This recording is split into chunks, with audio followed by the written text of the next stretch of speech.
Happy Friday, guys, and welcome to another episode of Let's Talk Dubs. I'm your host, Bill T. Well, it's been a crazy week this week. Spent a lot of time at SEMA, which we'll give an update on next week.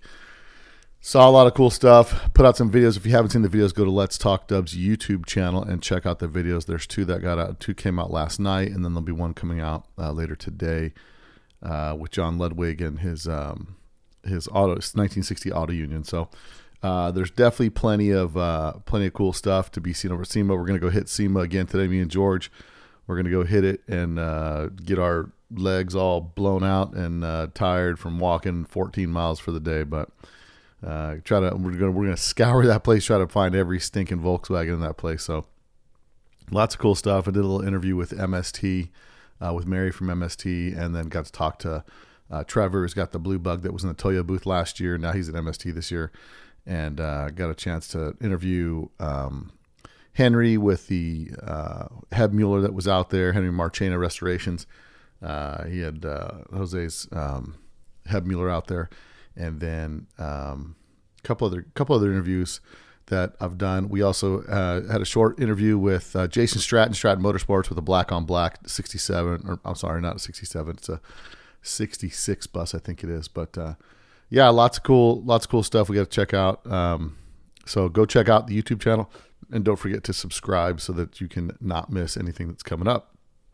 Now, on today's show, if you're around in the 80s, you definitely knew the name Jack Wenk. And Jack Wenk was a pillar of the VW community in Texas.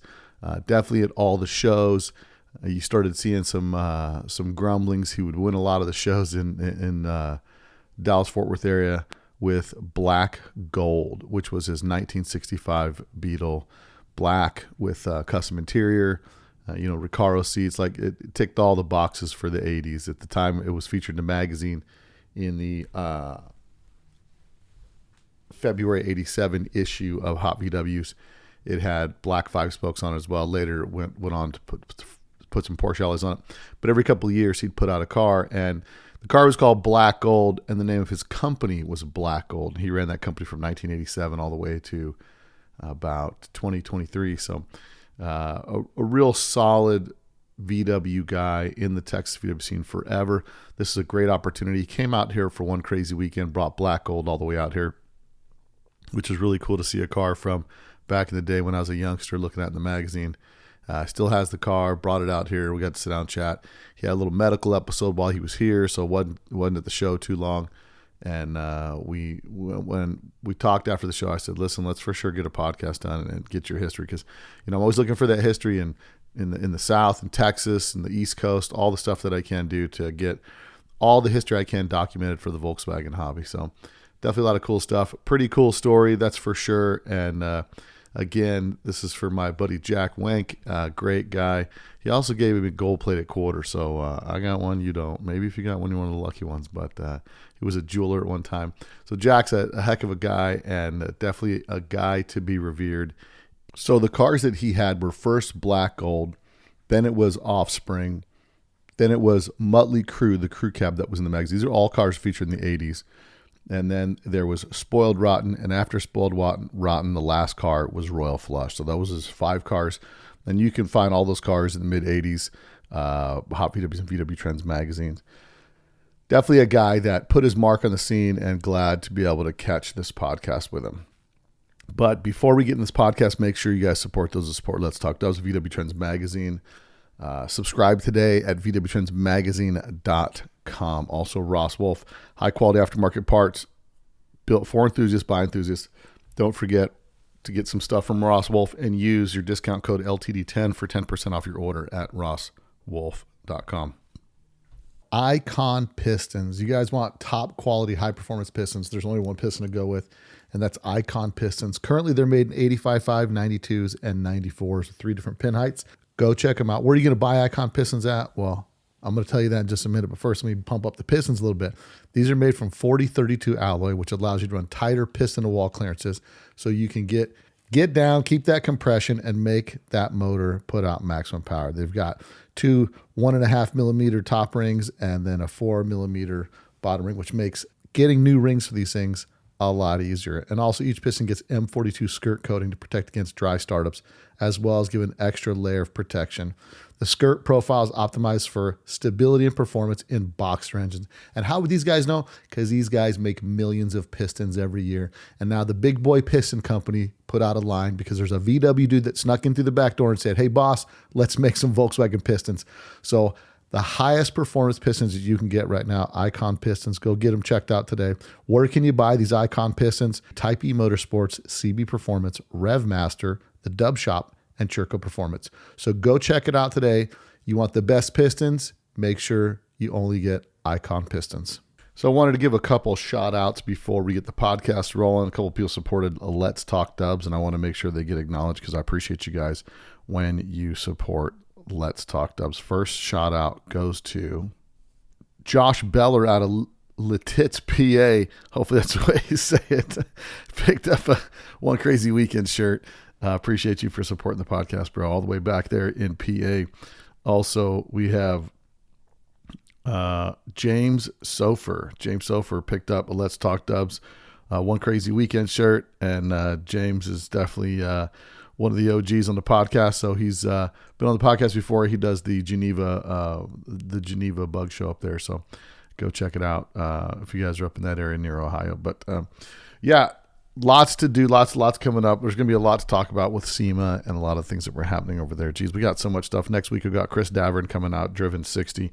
I know you're not seeing him on Instagram because he's on Instagram. I think, hold on a second, right now too. He's Chris Davern's on Instagram 24/7, so constantly pumping out the content. But listen, he's putting out a lot of good content on a regular basis, and I appreciate him for what he's doing. So anyhow, lots coming up, and I listen. I still got to squeeze in a roundtable here and there because I want to get it in while things are kind of relative. So I may just bust in with a.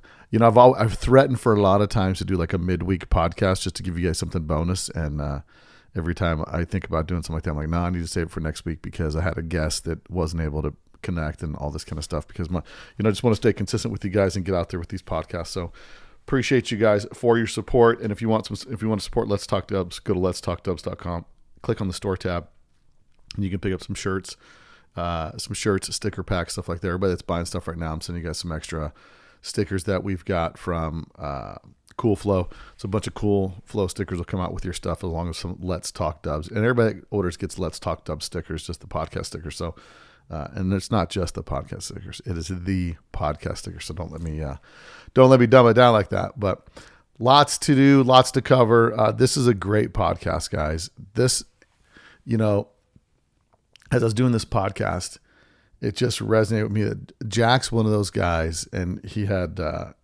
Will Davenport, who owns Cowlick Performance, who worked for him forever, like almost like family over there. And he's just one of those guys that reminded me of my pal Jim Barbeau, who's just one of those guys that was a staple in the community and just knew everything there was to know about Volkswagens and was just always there throughout my history growing up. And so I can tell that Will's also on this podcast for a little bit, who has Cowlick Performance, and he worked with Jack for years and years. So shout out to my friend Jack, and hope you guys enjoy this podcast as much as I do. So let's get into it, guys. Jack Wenk, builder of Black Gold, on this week's episode of Let's Talk Dubs. You probably don't know that there's a new Volkswagen out that doesn't look like a Volkswagen.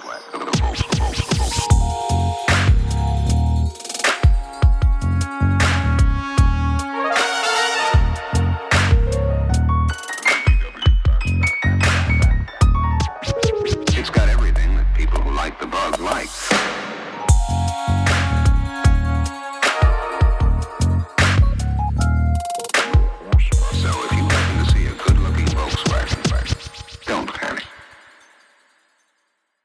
Okay, everybody. So on today's show, during One Crazy Weekend, we drew people from all over the country. One of the special people that showed up was Jack Wenk. Now, Jack Wenk, you may or may not be familiar with him. If you're on the Custom VWs of the 80s page, you would recognize the name.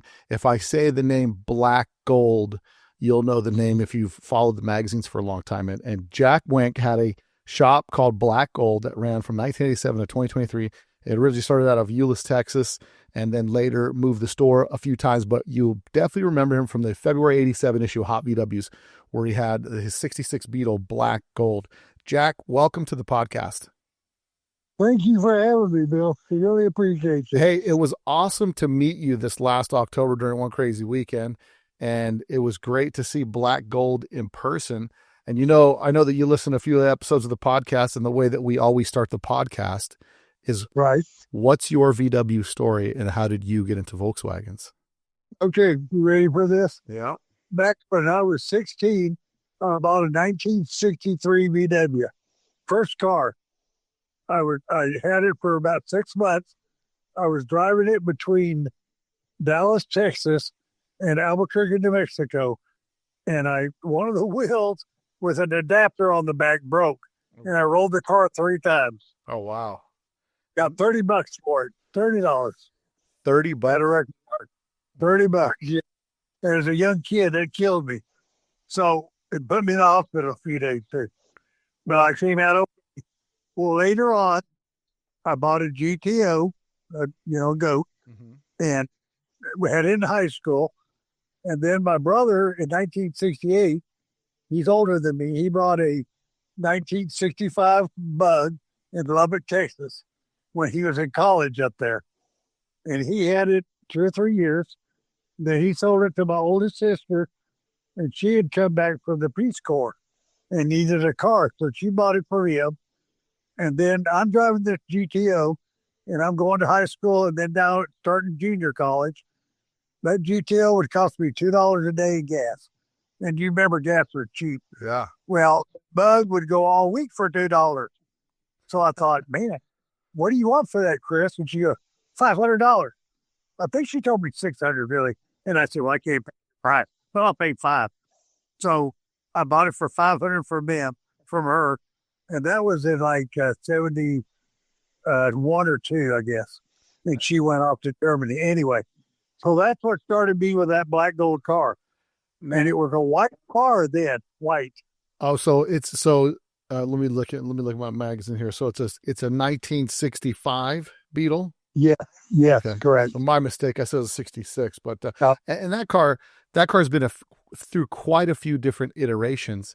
Oh yeah. And one of the questions I have is Texas is different than like the California look scene, right? So how was the VW scene in Texas back then? Well, back then, believe it or not, there was one car like mine here.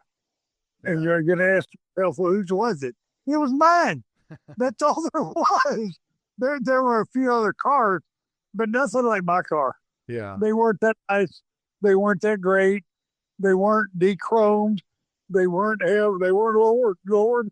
I did all this stuff, but they were doing it in California, but they weren't really doing it in Texas yet. And I started a lot of that stuff here locally, and I took it to a first show. I showed it was in 1985, downtown Grand Prairie at a supplier store, VW supplier. Mm-hmm. And I won first place, of course, because there wasn't nobody could touch it. Right. I mean, nobody had like it. And after that, then I really got it in me. Oh, I got to change wheels. I got to do this. I got to do that. I just kept inventing it. Right. And about a few years, I changed it, add something to it, or take something off. And that's where it came from. And I really enjoyed doing all that all those years. And the more I showed it, I know, for example, we were looking at an old ad today from the Big Bug Shootout, which is an event we had in Texas at the Texas Motorplex, that I won first place custom bug, I won best engine, and I won best of show. This thing won trophies all over the country. This car has been in Illinois at a show. I've done it twice. I've won best engineer and best of my class twice when I've been there. It's been in Oklahoma a whole bunch. It's been in Colorado. Buddy, you name it around these areas, it's been there all over Texas. No, definitely. It definitely has. I mean, it was ahead of its time for the time that it came out, as far as, it was black cars and things like that. Because I remember my brother had a black Squareback, and he was told by both magazines that they don't really like to feature black cars because they don't they don't shoot very well. And so, I was told the same thing. You're right. and I think what happens if you win enough shows, they have to pay attention to you and kind of give you some credit in the magazines. Now, a question I have. So before you get out of junior college, and what makes you start the company? Like, what makes you start the VW company? What were you doing for work before that? Okay. So here I was driving that thing every day. And you got to remember, it was 6 volt, right? Right. So I'd have to park down a hill. And when it gets cold in Texas, it wouldn't ever start in the morning. So I'd roll it down the hill and jump start it, right? Yeah. So I drove it every day. I worked in the parts business in Grand Prairie, a regular parts store. But what really happened is I went to work for a guy in Fort Worth, and we were selling diesel fuel injection. And a pretty good guy, but he told me, Jack, sometime down the road, you can buy in this company. We're going to let you buy in. If you got money, we'll let you buy in. So I worked there about 5 years. He came to me and he goes, I told you about 5 years ago, you can buy in this company if you want. Well, here's the deal. Me and the other partner, brother, really don't need you. But we made you the deal, so we're going to offer it. So if you want to buy in, we need $50,000. Oh, wow. Now they're thinking Jack didn't have the money. That's exactly what they thought. Guess what? Jack had the money. And Jack said, okay, no problem. And they went, whoa, what do you mean? You have 50 grand? And I went, I do. And they went, oh, well, we don't want you in. You can't buy in. All right. When that happened, I almost immediately resigned to quit and said, I'm going to go do my own damn thing. Mm-hmm. And that's when I decided to open the store and sell Volkswagen parts because it's really what I like doing. A lot more than the diesel and fuel injection crap. So it was really, that's when it really happened. And now that was in 1983, which is kind of like the height of the beginning of the Volkswagen strong aftermarket scene and all that stuff. Now, where you started where you started the company in Euless, Texas, was there a pretty big scene, or did you have to what was your sales plan to open up a VW place in Texas where there's not a lot of Volkswagens?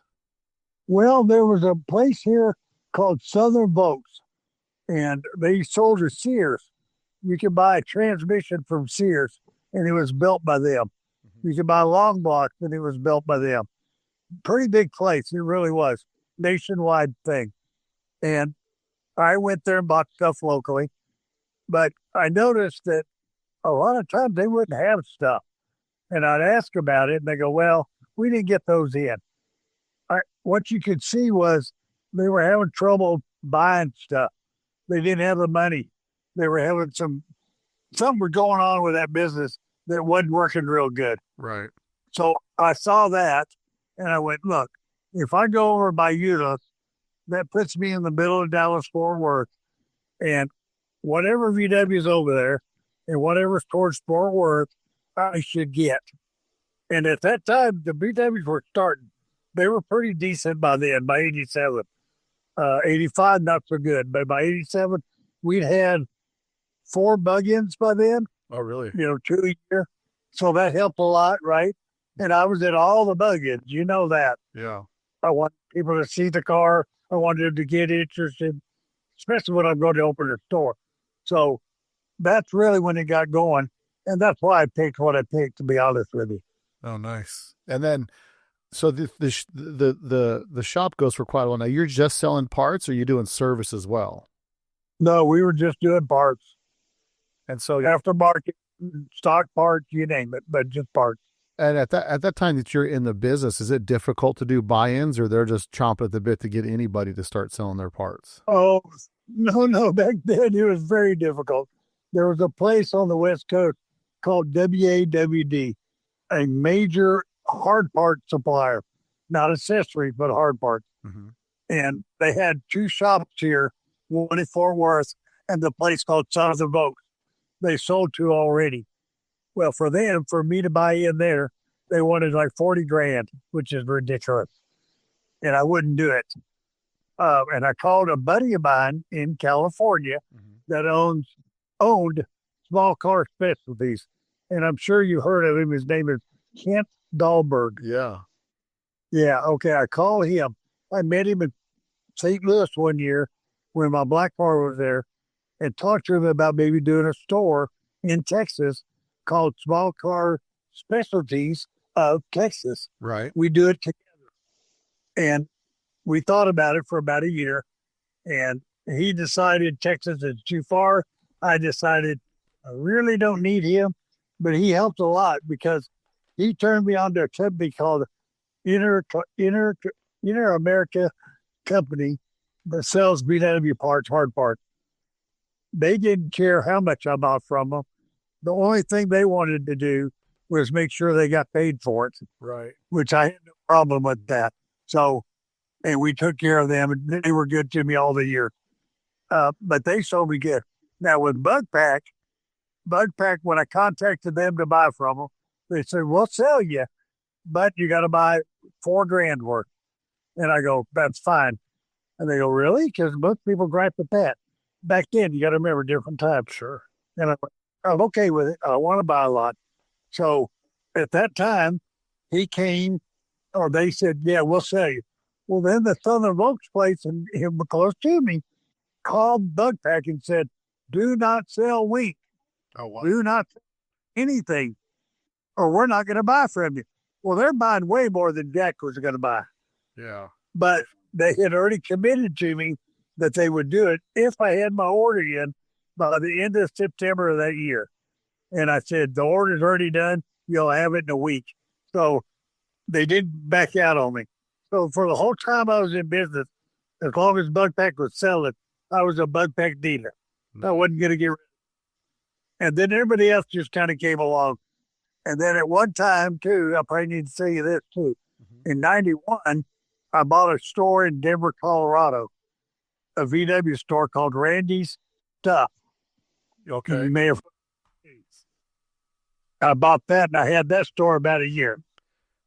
Now, is that the same Randy that had the pink Roadster bug? Yes. Same guy. Yeah. He covered the magazine the same month he had the cover of VW Trends of Hot VWs really caused it. And I'm talking to R.K. Smith. He said that guy from that point forward was blackballed, never to be featured again because of, Trick and Beth magazines. But that's right. And that's exactly what happened, too. He's that kind of guy, to be honest with you. Well, he is. And so going back to when you buy a place in Colorado, that's quite a ways away. What was your plan to manage both places? Well, I had a guy in Texas that came from Southern Volks that knew his stuff, really knew parts. I flew him up there, took him up there. He was my manager in Colorado, and he took care of it. And I flew back and forth about every 6 weeks, probably, and I'd spend 2 or 3 days there, something like that, and fly back. So it worked really well on that part. The problem that really happened with the store is that what I got in paperwork showing what they actually sold was not factual. I didn't know it till after it was over, but I got taken on that part. Oh, really? When I took over, for a good example, 2 things. There was probably 50 sets of pistons there. Well, once I take over, I open them up. I opened up maybe 5 boxes to look at them when I bought it, before I bought money. Well, now I'm opening all of them. Well, some had 3 pistons in it, more than some, half of them. Oh, wow. I probably have 100 German running boards. I opened 10 of them before I buy it. All good. After I get it, I open some more. There's 50 that are bent. Oh, wow. That's what. So he took me on that, but that wasn't near as bad as he showed that the thing made a certain profit for the year, and it didn't even get close to that when I got revised paperwork. Right. So I kind of got took on, is what I'm telling you. It's my fault. Yeah. But I learned a valuable lesson. No, that's part of the thing, right? You'll get an education doing this stuff. Yeah, it is.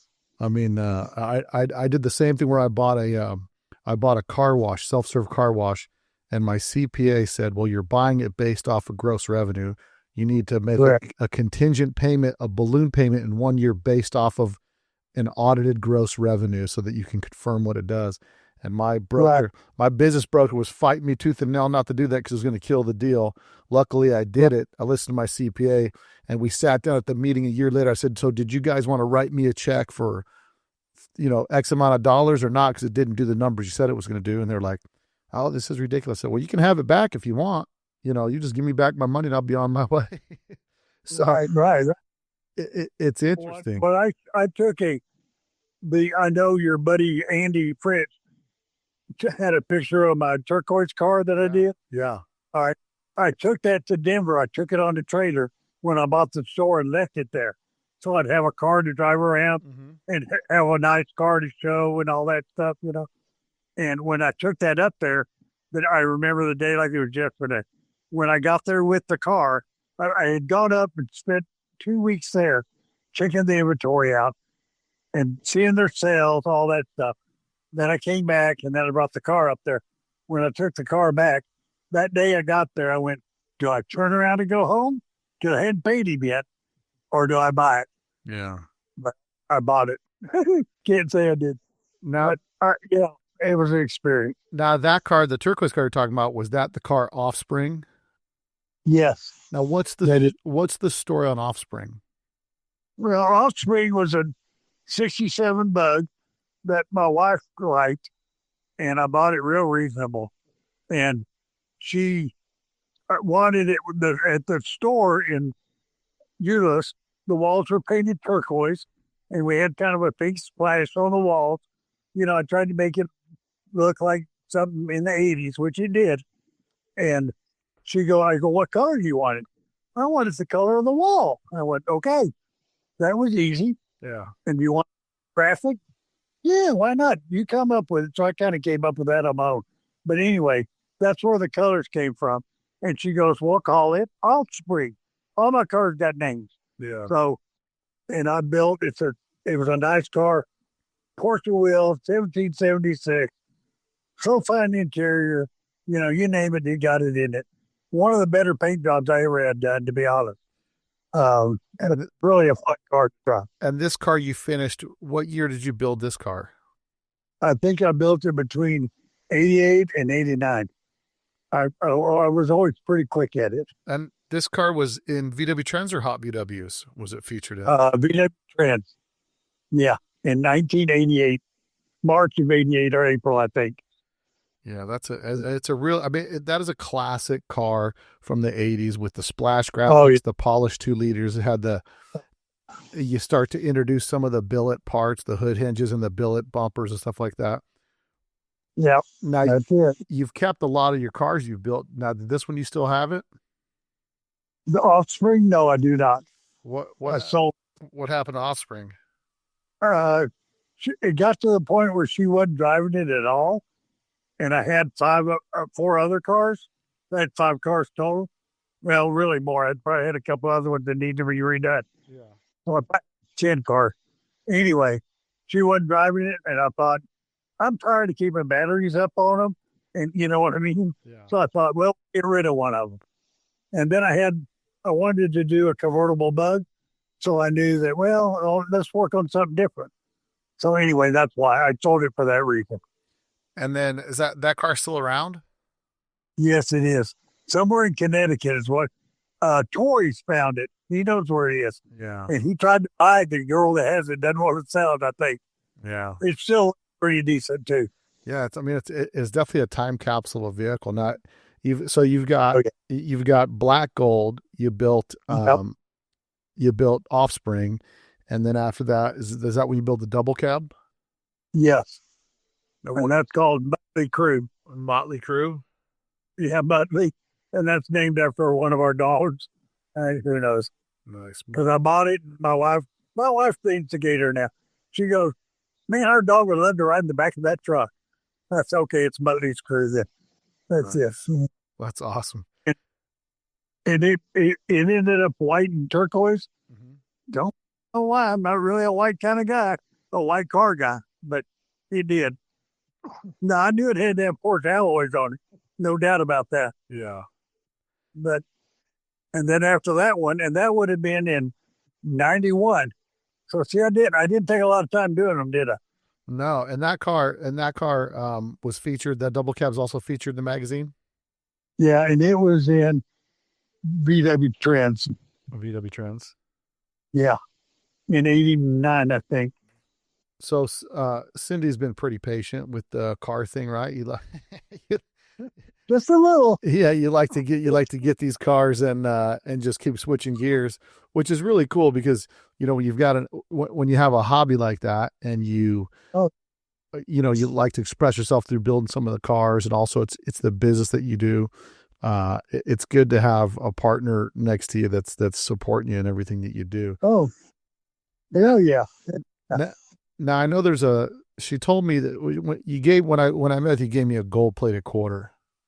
Now she Yeah. said at one time you were a jeweler. What's the story about you being a jeweler? Well, back when I was like in high school, I worked for a jeweler in downtown Dallas. Not in high school, right after high school. I was in college and I went to work for a jeweler in downtown Dallas and learning the trade, to be honest with you. Yeah. And I started doing Indian jewelry like they have in Arizona and everywhere. And I did because my uncle did that in Albuquerque. Mm-hmm. So he taught me how to do it. And anyway, but then I liked gold. And so I started doing gold. That's where that's, so I've done jewelry longer than I've done anything. Really? I have casted equipment. I cast brand new things. I set diamonds. I do all that stuff.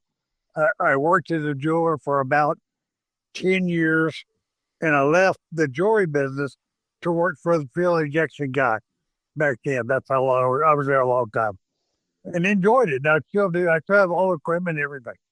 So you would do that. You do the jewelry stuff as a hobby after you got into that Yeah. type of business. You do it as a hobby. Now, what's it take to gold plate that quarter? Nothing hardly. It takes a real piece of 24 karat gold Uh-huh. and it's 24 karat gold plating solution and it's electronically done. So you ground the anode, which is a gold, and positive is a quarter. And you dip it in the deal and it takes about 15 seconds. Your quarter is now worth 26 cents. So it's got about a penny's worth of gold on it, huh?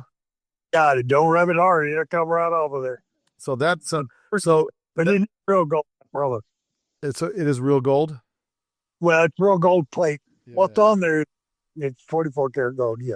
Well, that's pretty I'll awesome. take Now, how long have you and Cindy been together? 52 years. 50. Been married, girlfriend, boyfriend, 54 years. A Wow. long time. So she's put up with this car madness for quite a, because I went, when I met her here, she was really kind of patient. She was really, and I thought, boy, she's a saint. She's like my wife, just accepts me and all my Volkswagen issues that we got and all the cars and stuff. So she seems to be pretty rock solid to kind of support you and all the stuff that you're going for, which is, She's special. yeah, no, it's that's a pretty awesome thing to find somebody that you're with for that long that supports you in all these wacky ideas. Now, starting the Volkswagen shop. Now you get into it because you're in it in the 80s. You're in the 80s, so right now, yeah. 80s and 90s, it kind of peaks, and then around 2000s it starts falling off. I do remember the first time I heard of your company was on the Samba. You were selling the Continental one. I think they're 155. Yeah. 155, 5515. Is that what they are? No, 155, 75, 15. They're like a real low. It's a low profile tire. Yeah, I have them on the front of my convertible. I still do. Yeah. Same one. Now, that's a pretty unique tire size, and you're the only guy that I could find that would have those tires. And when I had them, the tires that were on the car that I just sold were from 07. Yeah. So that's how long I had those tires.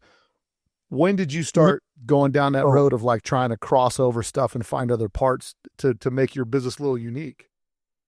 Anything we thought we could sell, we would try to buy and find and sell it. I bought those tires in Germany.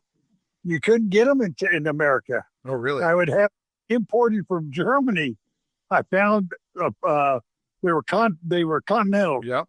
and Continental would sell me. Nobody knew it but me, but they would sell me direct, believe it or not. And once you work out the details, and I would buy 40 of them at a time, maybe 60, something like that. I could change it. And we always sold them. They sold really, really good. And they're made for smart cars, but they didn't sell smart cars here. So nobody imported them. That was the problem. We did really good, Rook. Believe me. Now, what's some of the best, like what was the best product you ever sold that you were like, man, if I had 1 million of these, I'd be rich? And then Delaware carburetors. the DeLordos? Oh, hell yeah. Best carburetor period made. Period. Why? I love them. Why do you like DeLordos better than Weber's? Oh, they're on every one of my cars. They're way easier to tune. You do the adjustment out of the top of the carburetor for the idle jets as well as the main jet. A Weber, you do the idles on the side, mains out of the top. They don't do any of the bad. They improved on all the things that Weber had that were kind of okay, but not great. That's why. And now looking back in your history of Volkswagens and owning a shop, what would you say is probably one product you thought was just going to go gangbusters and it was a major flop? Or what surprised you that didn't sell like it should have sold, or maybe the worst product you ever had? Ooh, boy. Probably, I think when I started carrying empty stuff, which I kind of had to, because Buckbeck didn't have everything. Right. There were quite products that they built or made that were inferior. Mm-hmm. And I was real picky. Since I built cars, I knew what worked good and what I would sell to customers. I wanted to give them the right thing. I wanted to buy the right product. But that would be, some of their stuff was just not good. Now, have they changed that over the last few years? Yeah, they have. They've done a really good job. So they've done well. But that was a different owner back then. So I would bet that I don't know of anything that's hitting me off the top of the head that would say, well, that wasn't very good stuff. There are a few things, yes, I don't know. Now in Texas, so you knew Kent Dahlberg with that old small car. How well did you know him? Pretty well. Now, when they went out of business, was it something that surprised you when they went out of business? It was. He sure did. And thank God I didn't go in with him, because it would have took me down too, probably. Yeah. And but that was from what I understand, that was his deal. That wasn't business deal. That was a after business deal. Oh. I don't know exactly what happened, but from what I've been told, it's not great. Now, when was the last time you spoke to him? Oh, it probably had to be in 88, 89, somewhere in there. So long time after he got out of the business, you probably never really crossed paths with him anymore after that. That's correct. Yeah. And I'd been went to a show. He had me judge a bikini contest, all that stuff out there before, all that stuff. Yeah. So, got all that. And Cindy let you judge a bikini contest? Yes, she wasn't there. Thank you. In there when you got to. Oh, I tell you, she's a saint. So now with being in Texas, now did you know Lyle Cherry and those guys? Oh yeah, and Lyle Cherry was very special to this area. Yeah, very to all of us, and then Will knows way a lot about him too.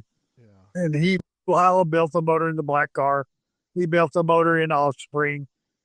He built the motor in my double. No, he didn't. I built the motor in my double cab. I built the motor in my Kia, and I built the motor in my convertible. Yeah. So, yeah.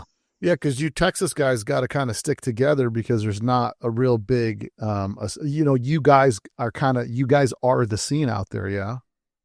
Yeah. Well, we are in this area for sure, yeah. And that's what Will's taking my place. Yeah. He's done a shop in Sanger, and he knows all this history too. And he worked for me. I hired him when he was 16, and he worked for me for 3 or 4 years at my U.S. place. Really a good kid, young kid, but learned a lot real quick. always wanted a job with me. I think the world of him. You probably know that. And it's been a really good relationship over the years.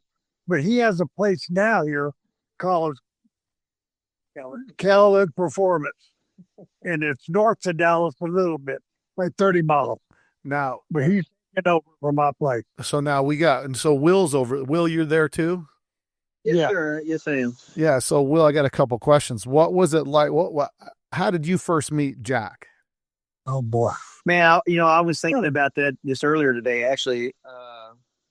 I was in the parts business working for a local auto parts store here in DFW, and I actually went to Lyle's and was looking for, I don't know, some small accelerator cable or something.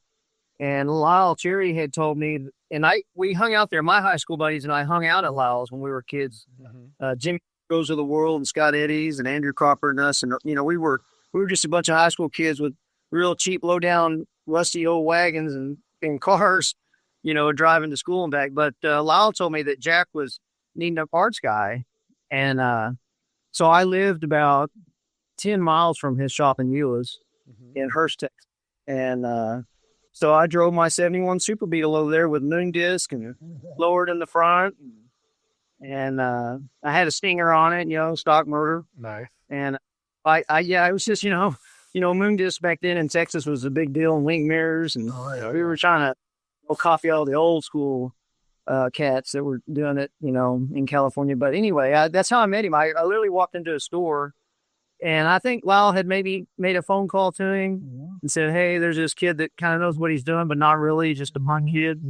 And so so that's how I met Jack. And then it's just been wonderful ever since. I've learned a lot from it. And it's been wonderful being a part of him taking his cars to the shows and to the prestigious shows. We still have a big show here in Dallas, which is the Dallas Autorama.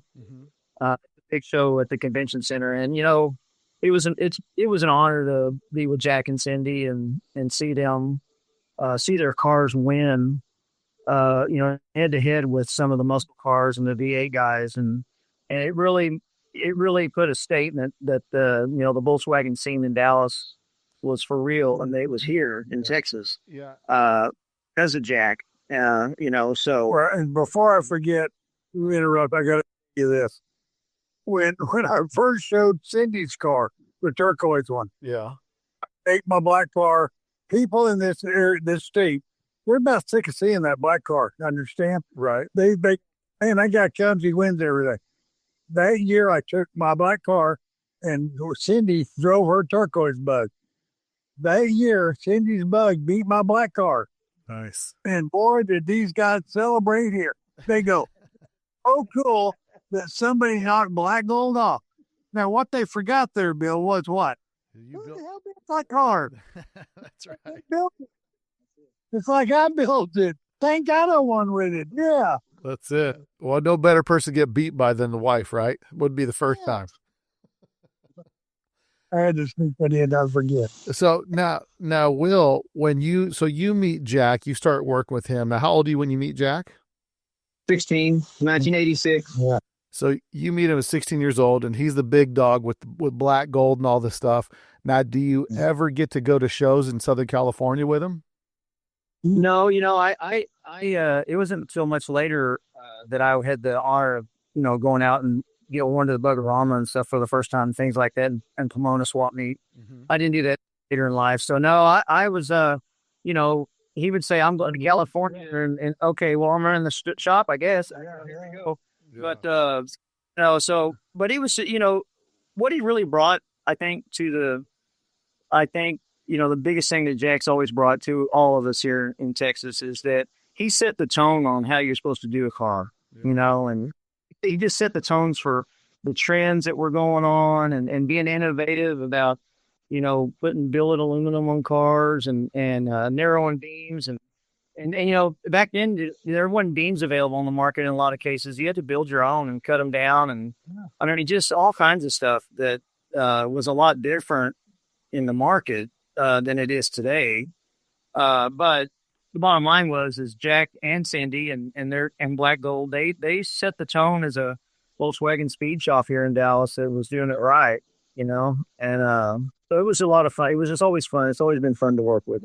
Always fun. Well, and how is the Texas scene now, the Texas car show scene now compared to how it was? I mean, obviously nothing's going to replicate where we were in the 80s, but I start to see there's a bit of an uptick because a lot of guys are getting back in the hobby. I think, I was talking to Ron Loomis about this probably 6 or 8 months ago. We were talking about trends. And in one aspect of it, I think the Texas VW scene is bigger than it's ever been statewide. And what I mean by that is we got shows now in big clubs in Houston and San Antonio and Dallas, El Paso. I mean, it's more widespread than I think it's ever been, probably. Right. Instead of being a little more segregated to certain pockets of the state, kind of. Mm-hmm. So that's different. That's a big difference that's going on.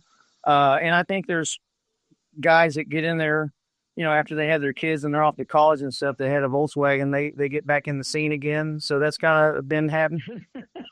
I think that happens in every market, but there's just more and more, people love the cars. The bottom line is that, Well, they can put more money in them. yeah, right. And they're able to, they're able to go get their 66 Beetle that they always wanted, or Carnegie, or, and they can afford to redo them. But the scene has changed dramatically. The one thing that I think we miss still, Bill, is, we had at the Chicks and Moreflex that Jack mentioned earlier, we had, we had 2 events a year. We used to have a spring event and a fall event. Mm-hmm. And the guys that, for Texas versus the World that have been putting on have brought back, our Pulse back here in Dallas again, and DFW, we're bringing the drag racers from the West Coast and the East Coast and having a car show. And so it's been better in the last 5 years than it has the previous 5 years. Oh yeah, for sure.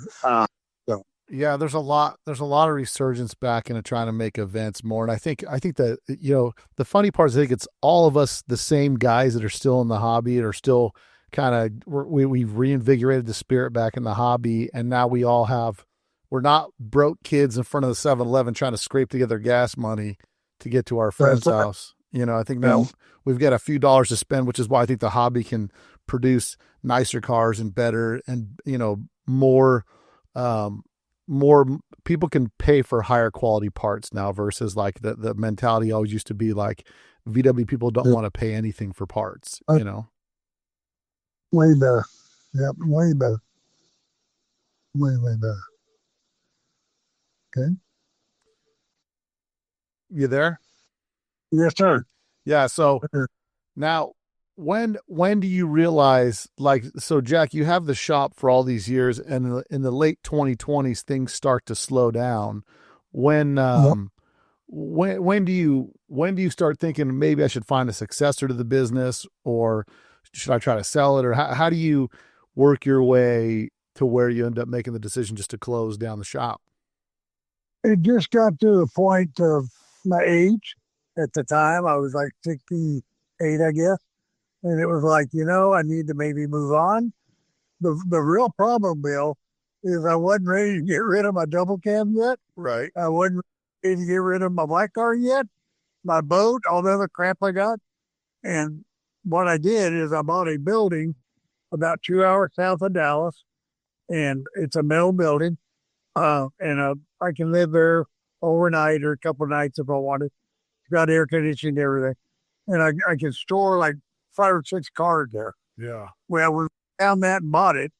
Then I have somewhere to put what I want to keep. And then I have a 4-car garage at my house back up by Dallas. Yeah. And it's full of cars also. So I had enough room to put everything in a place. And it was like, I think it's time. And I just shut it. I had a couple of guys want to buy it, the store, just didn't have the money. And I just didn't want to, they wanted me to finance it out. And I just didn't want to do that. They wanted me to do it for like 20 years or something. Not doing that. Yeah. So decided we sold everything off, got rid of everything. Will bought a ton of crap from me. He bought some of my rare stuff, Weber IDAs, bunch of crap. Yeah. Anyway, and it, for me, I think it worked out best. That's really why I did that. Yeah. Well, come to think about it, with you being the guy, like the guy over there in the DFW area that everybody knew of for Volkswagens, I'm sure over the years people have brought you deals like, hey, there's this car in a backyard. Is there any deals that you remember that were just like the most incredible deals you got of buying cars? Yeah, well, I did buy Cindy 67 for $400, and it never been hit, never no rust, no nothing. Super nice car. That didn't have a good interior, didn't have a motor. Mm-hmm. I had a motor, didn't want it, didn't care. That was a really good deal. My convertible, I had a notchback, a 66, and a guy I knew had a 65 convertible. And I'd seen it before, really nice car. Never hit, really nice. That's the way I want them. And he wanted to swap for it. And I went, let me go look. Well, that's where I got that car. So I bought stuff like that. But one of the best deals I probably ever got was a guy brought me 3 Impy original steering wheels. You know, the wood ones, the nice ones. Yeah. The ones everybody wants. And I think I paid $100 a piece for them. Wow. Paid to take, but that's for church. You know, so there's a lot of that stuff that I bought really, really dirt cheap. I'll never forget the day a guy came in with an Impy shifter, original one. And he's holding it in the hand by the T handle on the top. Mm-hmm. And he goes, Jack, do you want this? And I go, hell yeah, I want that. But I don't want to pay what it's worth, right? Because I knew what it was worth. Right. And he goes, really, all I want is one of those bug pack shifters on the wall. If you'll swap me, which is a $40 shift, $30 shifter right at the time, yeah, then I'll swap you. I went, hell yeah, I will. You knew I would. There's some of those that you just can't take back. Yeah. And I bought a bunch of stuff like that. I'm the only one in the Dallas, Texas area really, that I bought several people out of the VW business in this state that when they decided to close, they called Jack because they knew if you gave him a good enough deal, he'd buy all of it. Yeah. And I did, you know, so. What were some of the shops that you bought out? What do you remember the names of those shops? One of them was called Caltex, and that was in Euless. And I bought out Smitty's in Fort Worth. Yeah, Fort Worth. I bought out J&J Auto Restoration, I think what it'll call it. He was up by McKinney. Mm-hmm. Or who else? I bought out a lot of stuff from a place here called Farm Fresh. And what Farm Fresh was a place that bought bugs. They would redo them completely and then sell them. My convertible came from them. That's where it came from. Oh, really? But when they went out of business, I bought a ton of crap from them, like convertible windows, body parts, all sorts of stuff. I'm the only one here that did that. Why? I don't know. The other guys are knuckleheads because you can make some money doing that. Yeah. And that's what I was doing. So I always did good. I mean, it's a wild story to, you know, have such a storied life based off of passion for a car, right? For a car that you just fall in love with. I know it. And it's amazing. All the people you got to meet, the friendships you have, the relationships that you make, you know, it's got to be. I look back at my experience and being able to do it, and especially like doing the podcast and recording this with you and getting this information. Yeah. I love tracking down the history from the guys that actually did it and were there. You know, a guy in Texas having a VW shop when there's not a lot of VW stuff going on, but sticking with it for all those years. Yeah, and I did. Well, that was one of the neatest things for me coming to Vegas was meeting Andy. Yeah. You know how neat was at his house that morning for me? Oh, yeah. That was cool. The whole story. And if I hadn't come, I wouldn't have met him, would I? So that was worth every minute for what I'd put up with. So killer. That was killer. Well, and you also look at like, you know, Cindy's car, you know, had an influence on cars in the UK. There was cars that kind of copied the graphics you did on that. And, yeah. You know, so it's interesting how the hobby pushes itself. Something inspires you, then you do something and inspires somebody else. And it just continues to keep going in this ever evolving cycle of people getting inspired by one another and then trying to take things to the next level. So I'm definitely, Correct. I love your car. It's been a car that forever, we always remember black gold because that was like the baddest car, when you're looking in the 80s, like, oh man, that thing is black and it's got these gold accents here. And, it was definitely had its own style. Now Carol over at SoFine, yeah? Oh yeah. Oh yeah. Real well. Because And all my cars, every car I built, I guess I've had so far the interior. yeah. My Gia did. I mean, I had a 90, no, in 93, I think, I built a Chrome Gia, but I bought it already painted. It was black, and you already know my favorite color is, don't you? Right. Black Chrome Gia convertible. 69 model, really nice car. Well painted, well bodywork, oh, nice car. And I knew I could buy that pretty reasonable, and I think I paid about 12 for it, something like that. And it had a different style of wheel on it. Can't remember which one there. And I had a brand new set, a polished set of alloys to put on it, of 2 liter. So I bolted those right on there, gave him the other wheels back, bought the car from the guy. Well, it's still his car, right? Right. Well, it didn't be long. I changed the whole complete interior out, added some blue in it. I repainted all the crap on the motor, redid all the stuff on the motor, put new carpet in it, did everything. I had to make it look like Jack's. Now, that car, you're going, now what name would Cindy have given that one? Right. And I remember telling her, it was at a show, we bought it, and a buggy in here. And I go, Cindy, I think I'm going to buy that Gia. And she goes, well, you can. And I went, damn, thanks. And she goes, you are spoiled rotten. That's the name of that one. That's the name of that one.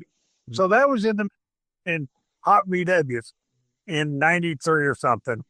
All right. So then I told you I'd swapped for the 65 convertible for the spec I had. And that one I knew I wanted to do something special. And I wanted it in a mint green color. I don't remember why, but I did. And I wanted chrome cookie cutters on it. I wanted it lowered. I wanted a big motor in it. I wanted leather seats in it. I wanted a big stereo in it. Everything everybody wants. Yep. It was built, that car was in the magazine in 95. It was built in like 94 to 95, real quick. You could tell I was getting more into the modern future out of the 80s bit. It's got chrome trim on it, that kind of thing. Yeah. Kind of a Resto Cal. Yeah, that car still means a ton to me too. It's really a fun one to drive. What was the name of that car? And that one is called Royal Flush. Royal Flush. Why is it Royal Flush? Because you have black card number 1, black gold, but card number 2, Offspring. Card number, Motley Crue. Card number 4, Spoiled Rotten. Card number 5, Royal Flush. Nice. That made a Royal Flush. Those 5 make a Royal Flush. Nice. Now that's awesome. I'm sure not Cindy. Well, and all these cars that you've built, every one of them's gone on to inspire somebody else. Every time you get a car featured, that's the good thing about the hobby is it just gets somebody else motivated to go see what you've done and get to build it. And then for you to still be able to hold on to these cars for all that time I think it's pretty special, and to be able to have these cars. We're talking to Bob Daniels. He's the one that had the brown. I was on the phone with him just before I called you, and he had the brown car with the graphics on it. And, he was talking about driving it today, and SoFine had sponsored all the interior, did an incredible job on that car. And we're talking today. He's just like, I don't know what it is, man. He's just like, I just love this car so much. And I told him, I said, I think the reason is because it started from your idea, and it goes from your head right there to the car. You're exactly right. That is what it is. It came out of his head, and that's why he did it. Yeah. And I think. And another thing I got to tell you too, before I forget too, is that VW Trends shot my black car again recently in August in Texas. It will be coming out in either the springtime or next summer. He did a whole feature on it, on that black gold car. Can you believe that? Yeah, that's awesome. Well, it's a cool car. I saw it. I really liked it when I saw it. Yeah. I got a picture of you, me, and Cindy in front of it, so it's pretty cool. But he wanted to show kind of how it stayed together. It kind of looks the same. You know what I mean? He wants to do like a before and after and all that stuff. So that's really cool to me that he'd even want to do it. Trent saw it. The first time I met him was in '85 at a Texas Bug-In, Dan Ledbetter. And he came to a Texas Bug-In, and he asked me about shooting it for the magazine. And at that time, I'd already been asked by Hot VW. Yeah. And I told him, no, I've already been asked by that. But he did get to do Cindy's. Anyway, that's where we go back that far. I'm telling you, long way. Yeah. But that's a neat story that he did. I'm so glad he did it. It was so cool him doing it. So, now, when you came to the show in Vegas, you got to run into the likes of Tori and stuff like that. Are you surprised at how many people remember Black Gold? Hell yeah. Shocked. I mean, shocked. For you, it's just a car that you built. It's kind of your passion. You built it. But for so many people, when they got that magazine, it just stuck in their head, like how that car looks, and then giving them inspiration to build their car. And I think for a lot of us younger guys, when we get to see those cars that we saw in the magazine, to see them in person and be like, wow, it's almost like you get in a time machine and you go back in time. Right. Exactly right. That's really wanted to go. That's one reason I wanted to go, because I knew I didn't care if I won anything. I just wanted to be with the other guys with 80s. Yeah. Be part of the group, So next year, I planned on taking my convertible up there. It's probably not going to happen now, but anyway, that's where we are. Well, listen, I'm super glad we got to do this podcast, because your history is pivotal in the Texas history of Volkswagens. We've got a lot of guys out there, Lyle Cherry and a lot of other guys in the Texas scene that have kind of been the grassroots guys out there that have kept the scene alive for so long, which, Will's taking over from this point, and he's going to leave his mark. And it's kind of this honor that we get to keep this hobby moving forward. That's correct. That's correct too. Absolutely. Yeah. So, no, listen, anything that you can think of, I'm interested in the first time you go to Southern California, when you first are out there getting in the hobby, and you go to the car shows, and you start meeting some of the people that you've only seen in the magazine, stuff like that.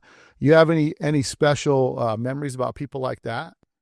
Oh yeah. When I first went out there, before I got in the business, I knew I was probably going to get in the business. I hit every shop in Southern California. Yeah. I'm all of them. Small car custom, fat performance, you name it. I went there. Now they were just open selling, but I didn't go to buy stuff. I just went to look around, see what they were doing, try to figure out how I wanted to do a store in Texas. Excuse me. Then I went to the showdown at Dahlberg's place. Yeah. And when I went there, I met Chris with the Carmagia. Really a nice guy. Chris Addington? Yeah. And I talked to him for a long time. That gear was killer back then. It's been killer from day one. It's way overkill in certain people's eyes, but not mine, because it's done right. Yeah. A lot of people don't like the billet stuff. I love all of it. Anyway, so I met him and a couple other guys out there back then.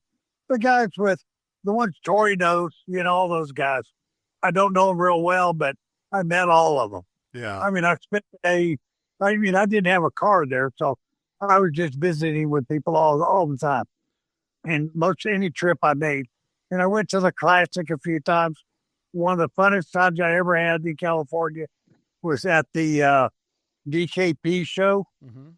That's in Garden City, or was. Yeah, Garden Grove. Do you know any of those guys from the DKP? I do. I know quite a few of them.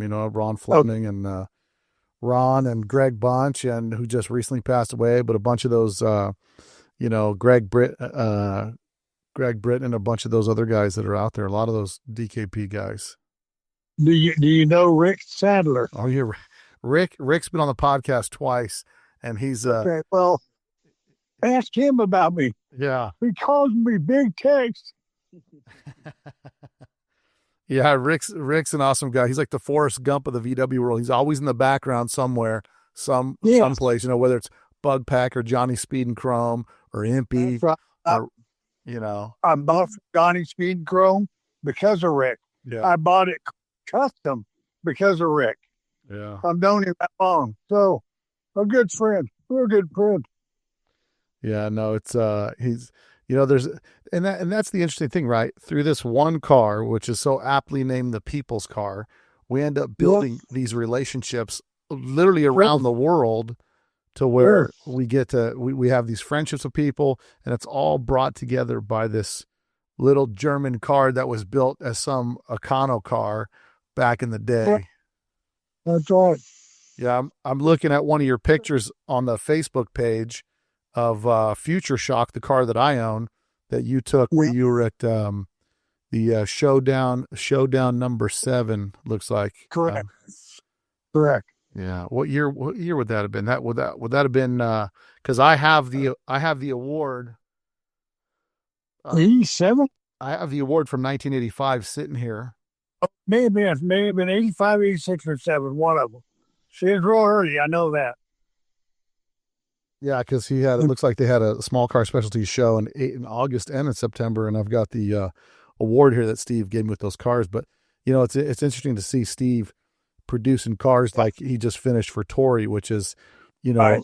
the level of detail that Steve was doing back then, which was like you look at a car and think, who's got that kind of time? Oh, he was way advanced, wasn't he? Yeah. He was way over everybody else. Him and Griff, they were way ahead. Yeah. They were. No. Any other cars you remember throughout your history of the hobby that really stood out to you, like a car that you thought was just a really incredible car that you really respected the build on it? Who's more thinking?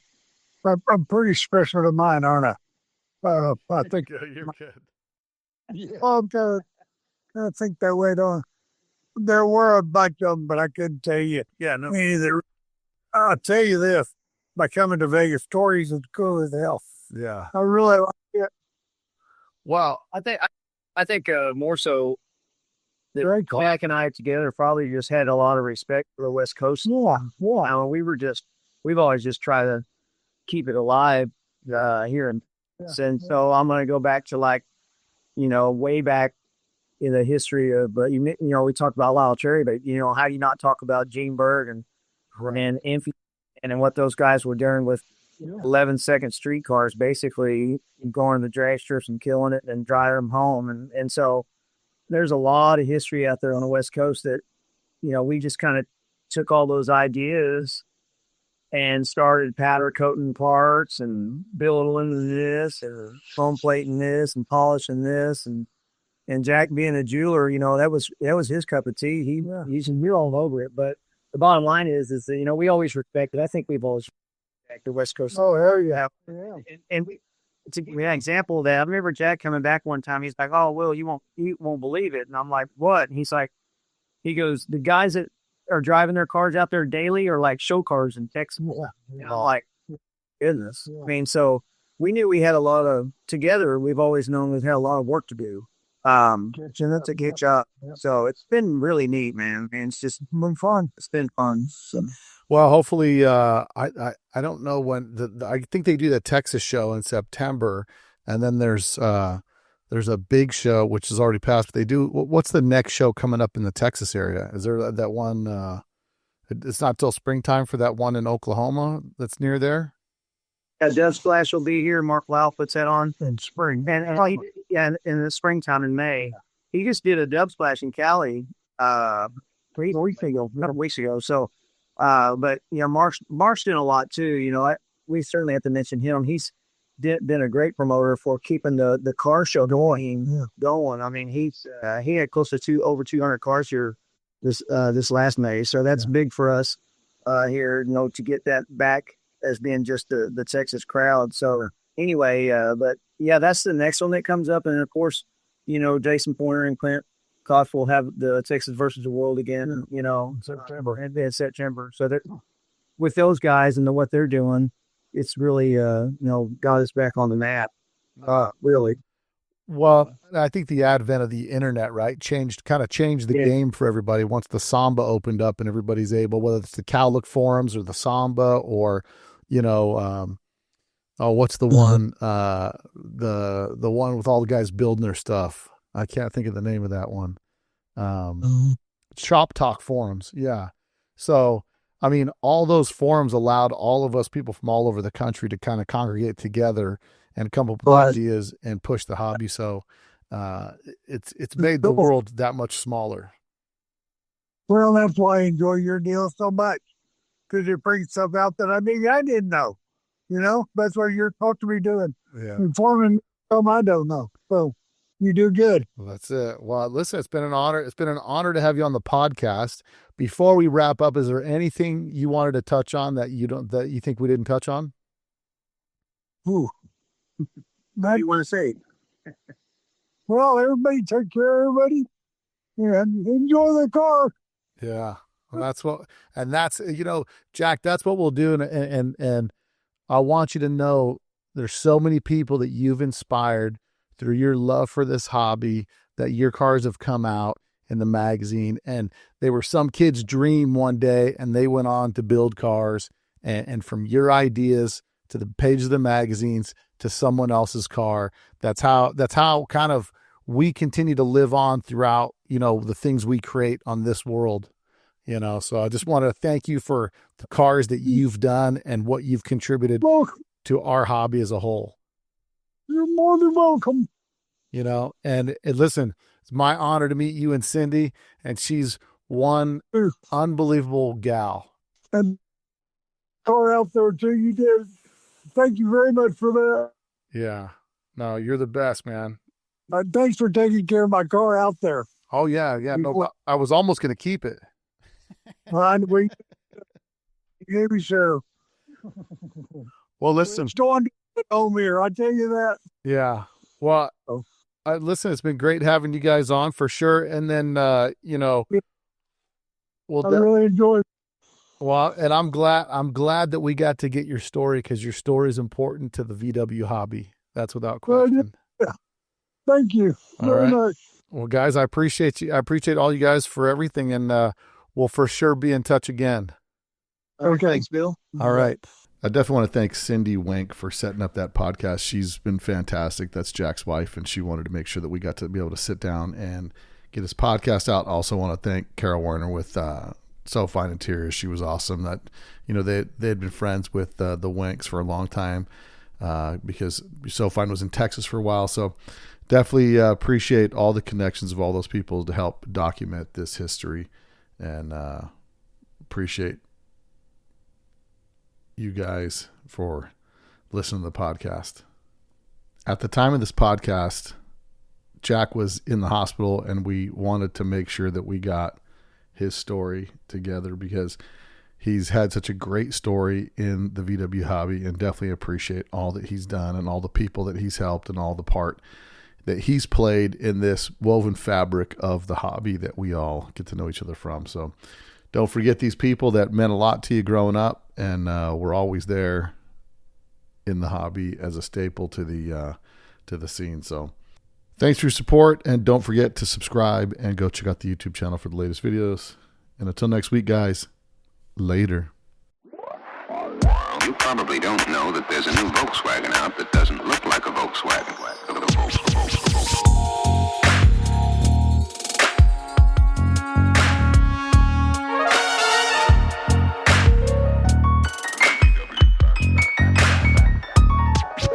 It's got everything that people who like the bug like.